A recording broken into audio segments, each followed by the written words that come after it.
heard my daughter before I saw her. Her voice was low, steady, and far too calm for the words she was saying. "He can't live alone anymore," she told the nurse. "My father is too weak. It isn't safe for him to stay by himself." The sentence hit me like a cold hand grabbing the back of my neck.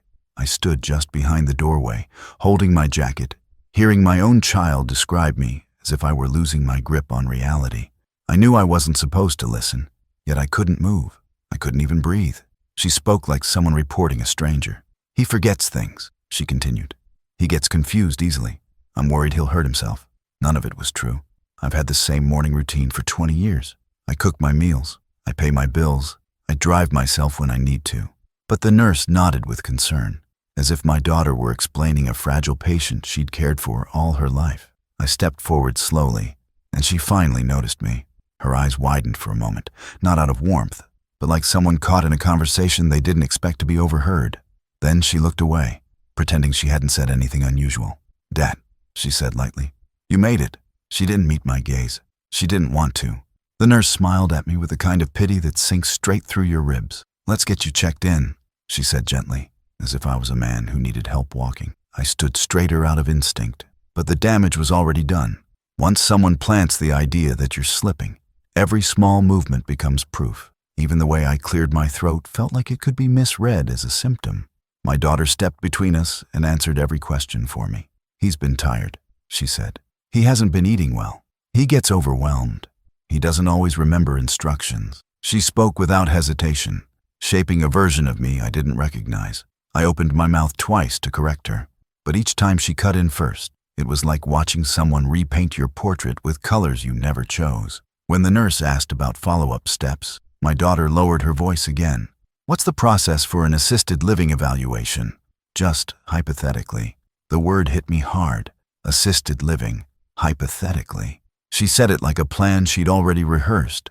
I felt the small key in my pocket, the one that opened the drawer where I kept my personal papers. My thumb pressed against the metal, grounding me for just a moment. She didn't know about the drawer. She didn't know what was in it. And somehow, that tiny secret was the only thing keeping me standing. But the fear was settling in, fast. I could feel it spreading through my chest, quiet but sharp. When did she start seeing me as a burden? When did she decide I needed to be handled? She used to call me for advice. She used to ask me about everything.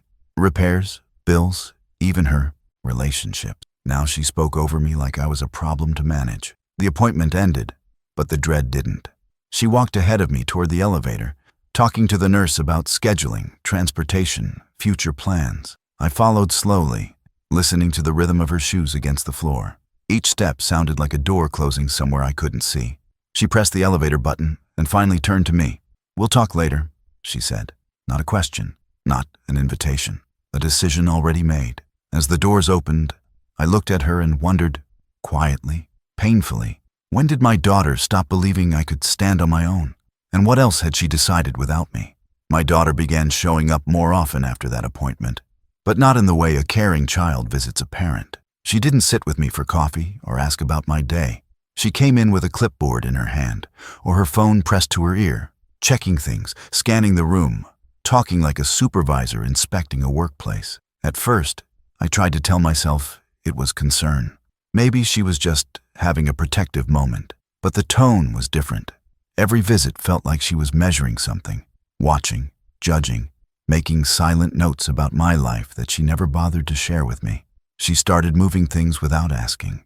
I would reach for a bowl in the cabinet and find the shelf rearranged. The winter coats that belonged in the hall closet were suddenly in a storage bin. My medication, which I have always lined up by the sink, was pushed into a drawer to keep things tidy. It was startling how easily she treated the house I'd lived in for decades as if it were her project to reorganize. When I asked why she kept shifting things, she gave a soft, dismissive answer. "Dad, I'm just helping. You need things to be simpler." She didn't see the weight of her words. Or maybe she did. Maybe she wanted me to question myself. Over the next few weeks, neighbors started mentioning that she had talked to them. One said she'd asked if they'd noticed me struggling. Another said she stopped them in the driveway to ask if I'd been keeping up. The way they spoke to me after that changed. Their kindness held a thin edge of caution, as if I might break. My doctor seemed different too. At my next appointment, He greeted me with the tone usually reserved for patients who had trouble following routines. When I tried to explain a symptom, he glanced toward the door, as if waiting for her to walk in and give the real answer. I didn't know she had been calling him behind my back. I didn't know she'd been shaping a story where I was fading, and she was stepping in as the reliable narrator. Then came the calls that never reached me. I only noticed because one of my old friends told me he'd tried to call 3 times but kept getting sent to voicemail.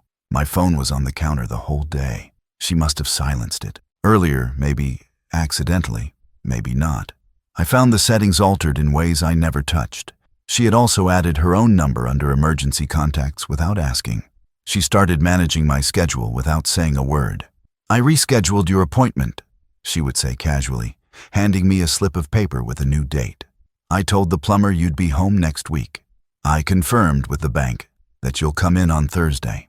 It was strange hearing these decisions spoken as done deals, as if I were a passenger in my own life. One afternoon, she brought her partner with her. He stood in the living room with his hands in his pockets, looking around with the same assessing eyes she had. "We just want to make sure you're safe," he said, using the kind of voice people use with someone who can't understand their situation. He mentioned elder safety guidelines and unnecessary risk. I didn't know him well, but I saw the confidence in his posture. He had ideas about my life, ideas I never asked to hear. Later that week, I noticed the first strange piece of missing mail. A bank statement that usually arrived at the beginning of the month wasn't there. When I asked her, she brushed it off. "You probably misplaced it," she said quickly, too quickly. Something in her tone told me she wasn't guessing. By then, the unease had settled deep. I found myself looking over my shoulder in my own home, as if an invisible presence had moved in. Every drawer she opened, every phone call she took in the other room, every quiet conversation she had at my doorway added up to a truth I didn't want to face. I was being watched, not out of love, but out of intention, and I didn't yet know how far she planned to take it. The first sign that something was wrong came in the form of a bank alert I didn't recognize. It showed a change to one of my accounts, something about an updated authorization. I stared at the message for a long time, reading it over and over, trying to remember if I had recently signed anything. I hadn't. I know what I sign. I've handled my finances for decades without confusion. But this message made me feel like the ground under me had shifted just a little. When I asked my daughter about it later that week, she let out a soft sigh, the same kind she used when she corrected her son's homework. "Dad, you did sign it," she said. "You just forgot. It was during your appointment last month." She said it so quickly, so confidently, that for a second I questioned myself. But the doubt inside me lasted only a moment. I knew I hadn't signed anything like that. Still, I didn't push. Something in her tone told me that pushing would only make it worse. A few days later, I went to check the drawer where I keep my financial papers. It was locked. I never locked that drawer. I don't even remember where the key is because I haven't used that lock in years. My checkbook wasn't on my desk where I always leave it, and a folder that held my insurance information was missing entirely. I walked around the room slowly, opening every cabinet as if the papers might magically appear somewhere else. They didn't.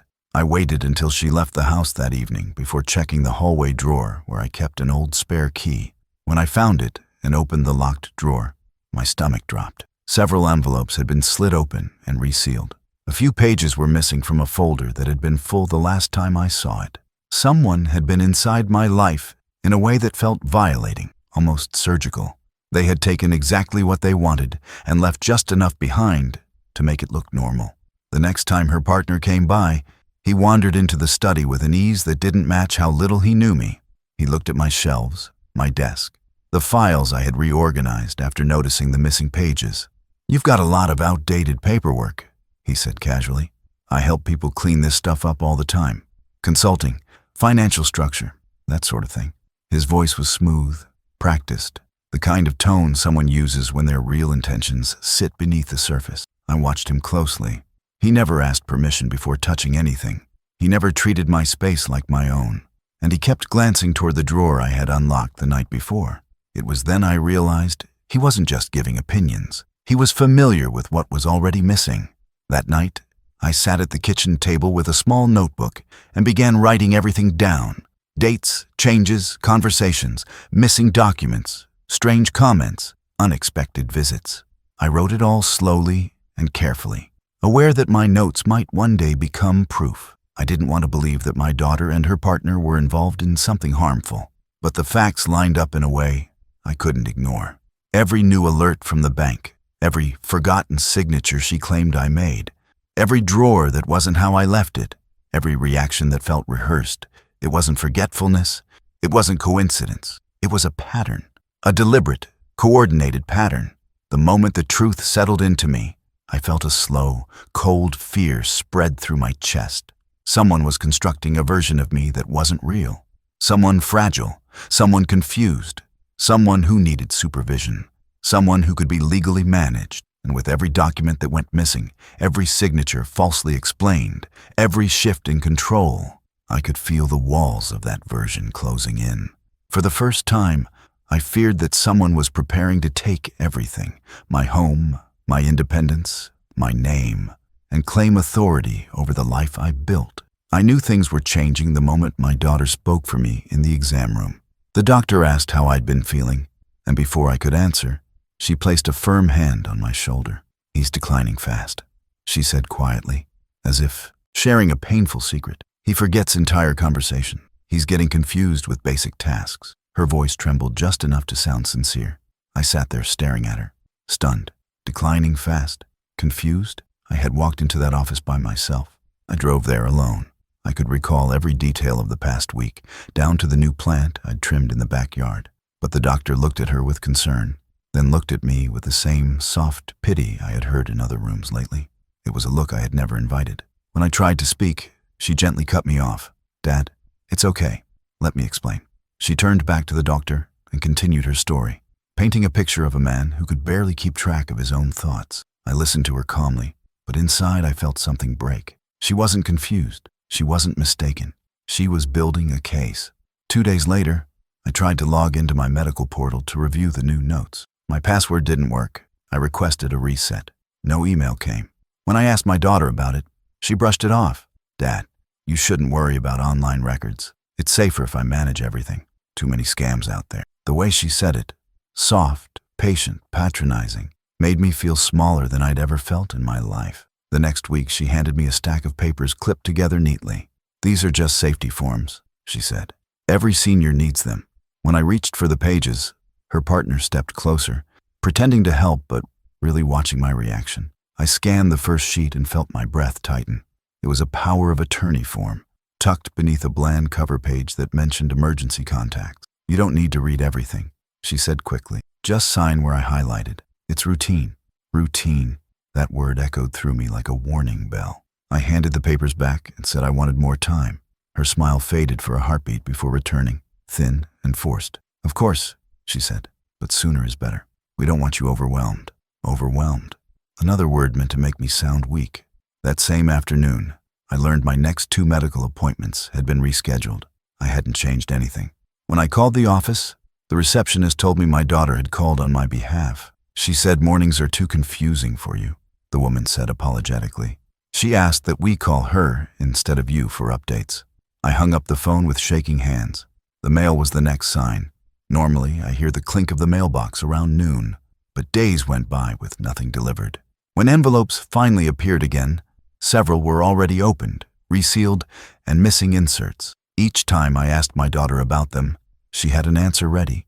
"I was helping you sort," or "this one looked suspicious," or "you must have misplaced the rest." Every word tightened the cage around me. Over time, I found myself hesitating before speaking honestly. I watched my own expressions the way someone watches for cracks in a wall. If I misplaced my keys or forgot a word, I hid it. I didn't want to give her more ammunition. I didn't want to be labeled incapable. Late one night, sitting alone in my quiet house, I allowed myself to whisper the thought I had been avoiding. I might need legal help. The idea felt heavy and shameful. Seeking protection from your own child isn't something a parent ever prepares for. But the truth was no longer soft or subtle. It was closing in. And if I didn't act soon, I feared I would lose everything that made me myself. I waited until the house was silent before I moved. Nights had become the only time I felt truly alone, the only moments when I could think without someone hovering in my doorway or questioning every small choice I made. I walked slowly to the back bedroom, the one she never bothered with, and knelt beside the old wooden dresser. The bottom drawer stuck a little, the way it always had. She hated furniture that wasn't perfectly smooth and modern, so she never touched this one. That made it the safest place I had left. I pulled the small key from my pocket, the same one I had brushed with my thumb the day she told the nurse I was too weak to live alone, and unlocked the drawer. Inside was everything I had quietly saved over the last few months. Bank statements, insurance letters, my own handwritten notes tracing dates and conversations. It looked like nothing to anyone else, but to me, it was the only proof that I wasn't imagining what was happening. The first stack I opened was from the bank. I flipped through each page carefully, tracing the numbers with my finger. There were transfers I had not made, automatic withdrawals I had never approved. A signature that looked like mine at first glance, until I focused on the curve of the letters and felt something cold settle in my chest. It wasn't my handwriting. It was someone trying to make it look like it was. The next envelope was insurance-related, a notice about a policy adjustment. I hadn't requested any changes, but there it was in bold letters. Authorized by representative. Representative. I had never assigned one. My name was printed, but the request had come from a number I didn't recognize. My breath tightened. I could hear her voice in my memory, soft and patient, telling the doctor I was declining and forgetful. The pieces weren't scattered anymore. They lined up cleanly, forming a picture I didn't want to see. I took out another folder, this one thinner, but more dangerous. It held notes I had written after visits with her partner. He always asked subtle questions, what accounts I had, whether I kept cash at home, whether I'd thought about simplifying my finances. At the time, I thought he was just nosy. Now, reading my own handwriting, I saw intent behind every one of those conversations. Then, I found the document that made everything clear, a transfer form, recently processed, sending money to a consulting firm. The firm name didn't bother me at first, but the listed manager did. It was her partner. Not a friend, not a colleague, himself. He hadn't even tried to hide it. I sat back on the floor, the papers shaking in my hands. I wasn't angry, not yet. It was something deeper, an ache that settled in my bones as I realized my own child had allowed this to happen, or worse, encouraged it. I couldn't wait anymore. Quiet endurance had turned into quiet danger. I reached for the small notebook I kept in the drawer and wrote down everything I had uncovered. Dates, amounts, names, connections. Then I took out the card I had hidden weeks earlier when a neighbor mentioned elder law attorneys. I dialed the number with a steady hand, surprising myself. A gentle voice answered, and I asked for a consultation. Nothing more, nothing emotional, just facts. We set an appointment for later in the week. It felt like placing a stone on the first rung of a long, steep path. I knew taking this step meant something would break, something that couldn't be repaired. When I finished gathering everything, I placed the papers neatly back into the drawer and closed it. The lock clicked softly. I held the key in my fist for a long moment. This tiny piece of metal was the only control I still had over my life. I slipped it back into my pocket and stood up slowly. Determination didn't feel powerful. It felt quiet, almost fragile. But it was there, and for the first time in months, I felt like I was moving toward safety instead of away from it. The attorney's office was quieter than I expected. No ringing phones, no rush of people. Just a soft hum in the background and the weight of everything I carried in my hands. I sat across from her as she spread the documents on the desk. She didn't speak at first. She read slowly, methodically, her brow tightening with each page she turned. When she finally looked up at me, her expression was steady but troubled. "These signatures," she said, tapping the corner of a bank form, "are not consistent, and the authorization codes don't match your account history." I nodded, unable to speak. Hearing someone else say it made the truth real in a way I hadn't prepared for. She continued reading through the folders, my notes, the financial statements, the insurance letters. Every few minutes, she paused, took a breath, and wrote something down. There was no drama in her movements, only a measured seriousness that told me she had seen this before. That thought alone tightened something in my chest. When she finished, she folded her hands and said, "I'm bringing in a caseworker from Adult Protective Services. This is beyond simple mismanagement." My stomach turned. Even though I knew she was right, hearing it confirmed felt like stepping off a ledge I didn't know was there. The caseworker arrived a little later, a calm woman with a notebook and a quiet presence. She listened carefully as the attorney explained the situation, then turned to me with a gentle but direct tone. "We see patterns," she said. "Financial redirection, withheld information, signatures that appear copied or guided. These are red flags of coercion or undue influence." I felt myself sinking into the chair, not because I doubted her, but because each word stripped away another layer of denial I had been holding on to. I had tried so hard to believe my daughter was simply overwhelmed, maybe careless, maybe misled. But the professionals in front of me weren't guessing. They were identifying facts. The caseworker asked me questions, simple ones at first. When did the strange transactions begin? Who handled the mail? Who accompanied me to appointments? I answered everything as clearly as I could. Every answer added weight to the room. I could feel it gathering around us like a slow, heavy tide. She then asked if I ever felt pressured to sign something I didn't understand. My throat tightened. I thought about the safety forms she handed me. The ones she insisted were just routine papers. I remembered the way she hovered at my shoulder, the pen practically placed in my hand. I nodded slowly. Both women exchanged a look. It wasn't dramatic. It wasn't exaggerated. It was the look professionals give one another when they recognize a familiar pattern, one they wish they didn't see so often. The attorney leaned forward. "We're initiating a formal investigation," she said, quietly, carefully. "You won't be left alone in this." Relief and grief hit me at the same time. Relief because someone finally believed me. Grief because the people who believed me were strangers, not my own daughter. The caseworker explained what would happen next.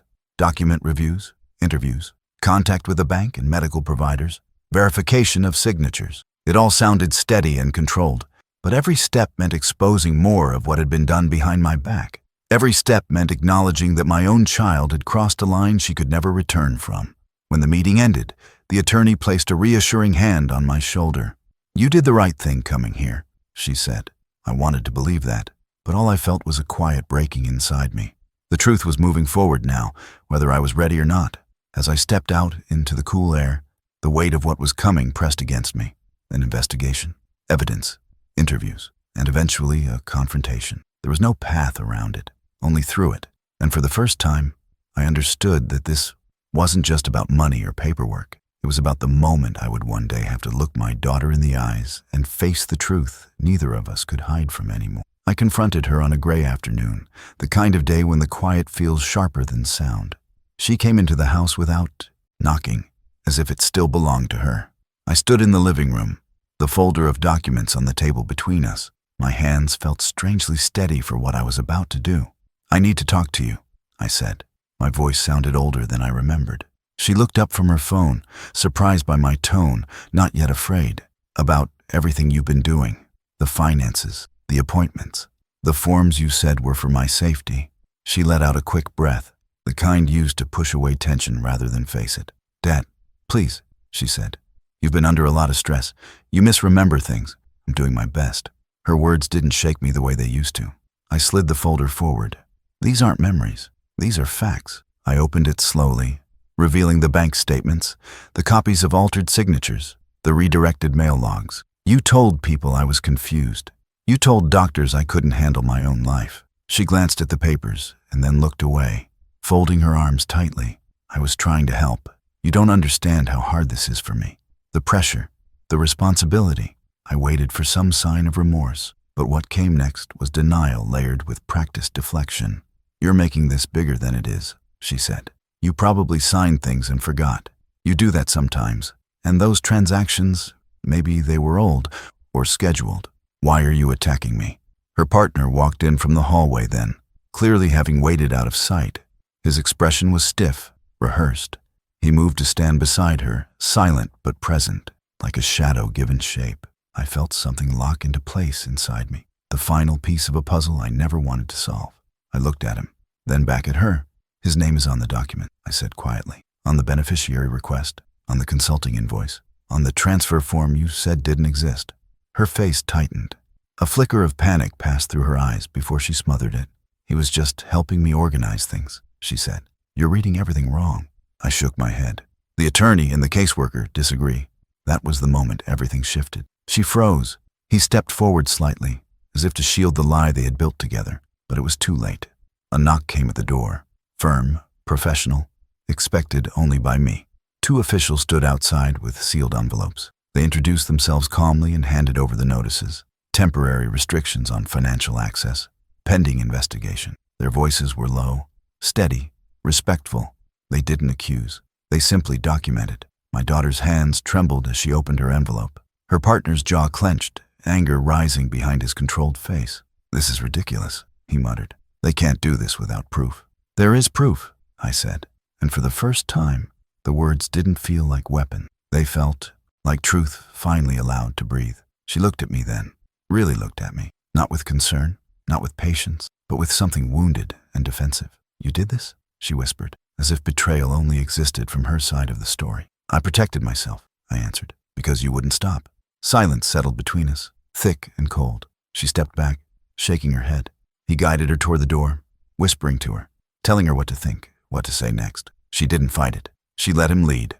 When the door closed behind them, the house felt hollow, not peaceful, not safe, just hollow in a way that told me something permanent had broken. I stood in the center of my living room, listening to the quiet settle in. I felt heartbreak, yes, but also a strange, painful clarity. Some things could never be repaired. Some choices cut deeper than blood. And as I stood there alone, I finally understood that I hadn't lost my daughter that day. I had lost her long before, on the day she stopped seeing me as her father and started seeing me as something she could control. Life, after everything settled, felt strangely quiet, like the world had lowered its voice out of respect for what had been lost. I wake up early now, before the sun climbs over the houses on my street. I make my own breakfast. I brew my own coffee. Simple routines, ordinary enough that no one would think twice about them, have become proof that I still live my life on my own terms. No one hovering, no one checking, no one telling me what I can or cannot do.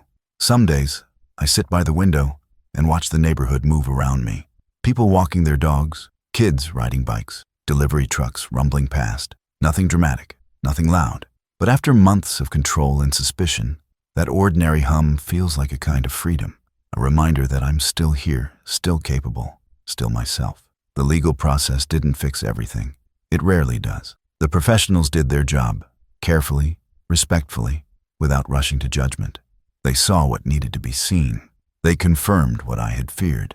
They set limits and protections in place, but they couldn't stitch back what had been torn inside me. No court can do that. No official letter heals the wound of being treated like a burden by someone you raised with your own hands. At my age, trust isn't something that grows back quickly. It thins, like old fabric worn by years of handling. You think it will hold until the day someone pulls too hard and it splits. And once it tears, you see the truth beneath it in a way you can't unsee. I try not to dwell on it every day, but the memories come in quiet waves. Her voice insisting I was confused, her hands signing papers meant to cage me, her eyes looking through me as if I had already disappeared. There are moments when the sadness feels heavy, sitting right behind my ribs, not the sharp kind that makes you cry, but the slow kind that reminds you time is fragile, and trust is even more so. I know some people would tell me to forgive. They always do. They say forgiveness is good for the soul, but they've never had their autonomy taken piece by piece. They've never heard their own child describe them as weak so she could gain control. Some wounds don't welcome forgiveness. They simply exist, like old scars you learn to live with. I spend more time now reading, writing notes, staying informed, not out of fear, but out of awareness. I've met others, neighbors, old friends, who quietly told me about their own close calls, their own children or relatives who pushed too far. It's more common than people think. That's why I speak up when someone asks how I'm doing. I tell the truth, even when it's uncomfortable. Elders need to be heard, not brushed aside. If someone watching this has an aging parent, I hope they understand how much dignity matters. Not comfort, not gifts. Dignity, the space to decide, to act, to exist without being treated as broken. Once you take that away from someone, you take pieces of their life they will never recover. I've accepted that my daughter and I live in separate worlds now. Her choices built the distance, and her denial sealed it. I don't check the phone expecting an apology. I don't wait for footsteps on the porch. Some endings are final long before we speak them aloud. That acceptance hurts, but it's also grounding.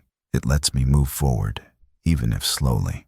At the end of each day, when I lock my door and sit in the quiet, I remind myself that survival isn't always dramatic. Sometimes it's just choosing to keep your life in your own hands, to hold on to whatever strength remains and protect it with everything you have left. And now I ask you, quietly, honestly, what would you have done in my place?